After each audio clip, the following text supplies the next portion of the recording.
music's healed so many relationships in my life, and every day I'm a little bit more grateful for it.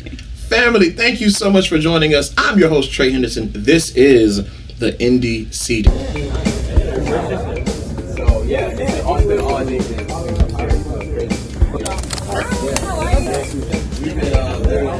I am excited. I am ecstatic. I am deliciously proud to be joined by Alexa Lash. What's going on with you today? A lot. Well, let's talk about it. It's the Indie Seat, the place where you can get it all out. How's gigging? How's music? How's your creative process? I celebrated with my open mic night crew Nice. that I do every Tuesday. I co-host with Quiana Major, and then I had a party with, I told a story on Wednesday night at Bar Nancy. They had a storytelling night hosted by Uncle Scotchy, another musician. Yeah. And then yesterday I had my party at Bar Nancy. You're really pushing the stereotype that all we do in Miami is party. But I know. what are you proud of this year that you didn't accomplish last year? I definitely got better at guitar. I wrote a lot of new music since the pandemic started. Yeah, and then I recorded my EP. That's pretty much, it's already been mastered as of like less than a week ago. How do you feel after having all of that locked up and now it's on wax, it's on paper, it's out there? It's so I have a full band too, and this singer-songwriter EP is meant to sort of put something out there so I can get booked, because it was just, we never recorded. Like I have a demo with my former band, but we never did anything with it. So this is the first time I'm putting out music that really reflects my sound, and my sound has changed significantly. Like I'm immensely proud of the changes that have happened since the start of it, and it never really stopped for me. I went into my home, and I just didn't have to go to any more like open mic nights or stuff like that. And so I had a little extra time, but I still work a full-time job from home, and I was balancing that with just, I couldn't stop making music. Just kept doing it. If it's in your DNA. Do you feel personally that it's the responsibility of the artist to reflect the times that we're in? I think to a degree. I mean, but at the same time, artists can be pretty selfish. Like I'm pretty selfish, right? I'm describing my own experience through all of quarantine, and I did that. I wrote songs about anxiety, which I think we were all experiencing, especially at the beginning. I wrote about thinking about death. I wrote, songs about loneliness and sadness, and really put all my selfish energies, the things that I was feeling, out into my music, and then shared that, and then people have connected with it on a level that I can't even still describe. It's been a beautiful experience of connectivity and community, and I am very grateful for it. I love that you described it as community, and not to be morbid, but I know you mentioned you wrote songs about death, and that's one of the topics that we love to evade. We don't want to deal with it. We don't want to talk about it. Sometimes we don't want to, as human beings, we don't want to prepare for it because it's so far away, or we're just so far removed from it. Describe some of the stuff you wrote regarding death and how it's connected you with some people.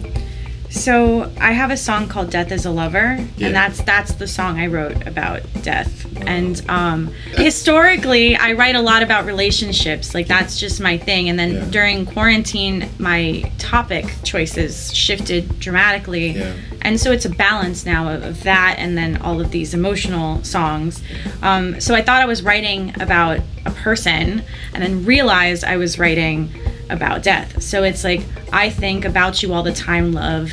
I think about you more than I should.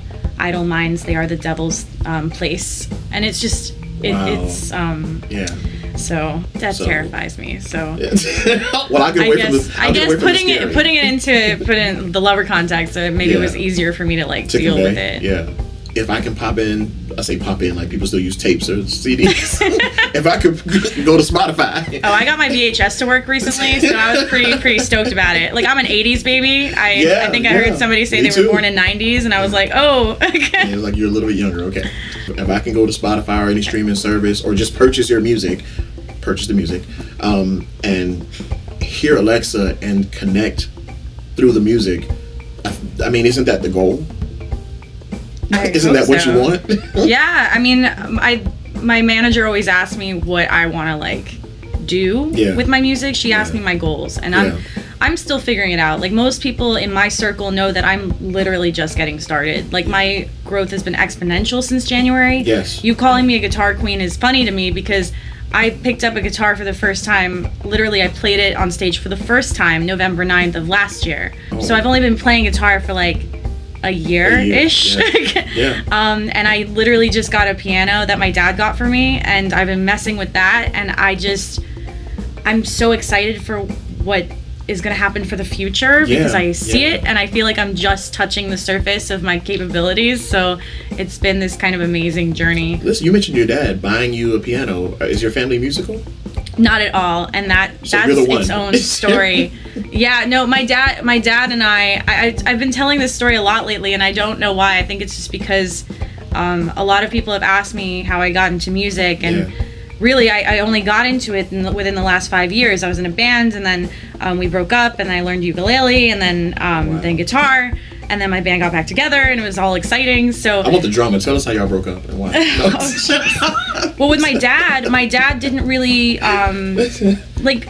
It was kind of out of nowhere. When I realized it, for me, I've always loved music, but for me to become an actual musician came out of the blue for a lot of people. They're like, Alexa's playing music on a stage. I don't understand what she's doing. So my dad didn't, But you're singing. When did you figure that part out? When I was a kid, I was in elementary school chorus. I went to Highland Oaks, but I never took it that seriously. So all of a sudden I was like trying to do it.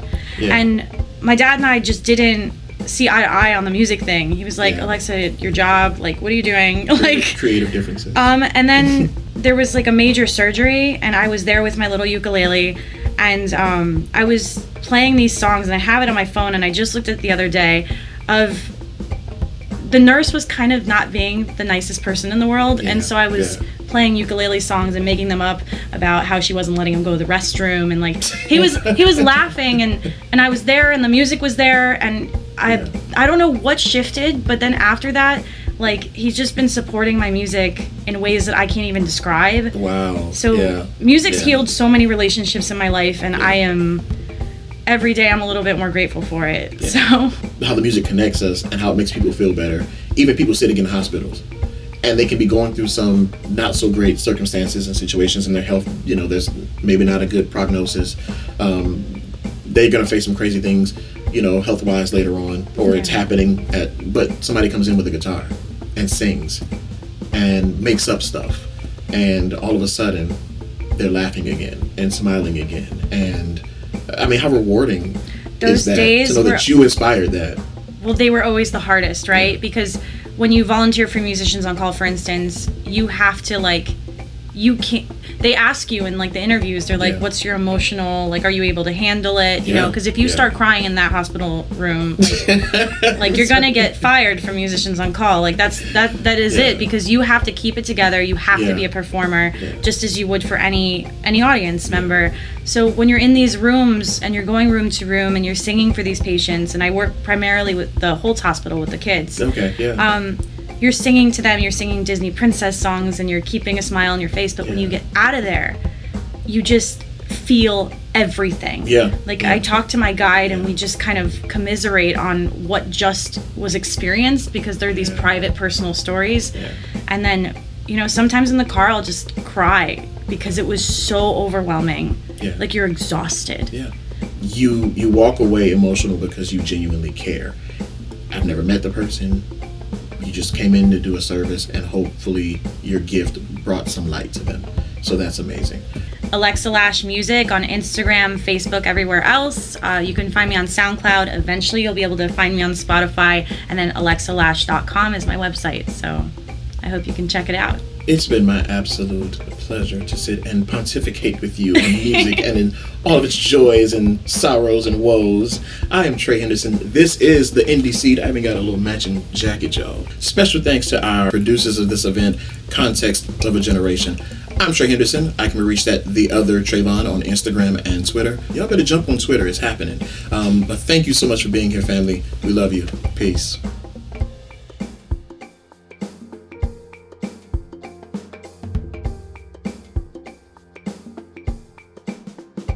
So that was the Indie Seat. If you like what you saw and you want to be a partner, or if you want to collaborate with us, even if you're an artist and you want to submit your work, check out our website, contextofageneration.org, or go ahead and submit an email to us at submit@contextofageneration.org. And for all the artists, make sure you put your name, your social media handles, and attach some of your work as well. And for those who are interested in being a partner or collaborating, please email us and we would love to reach back out. Peace. That was the Indie Seat. Thank you.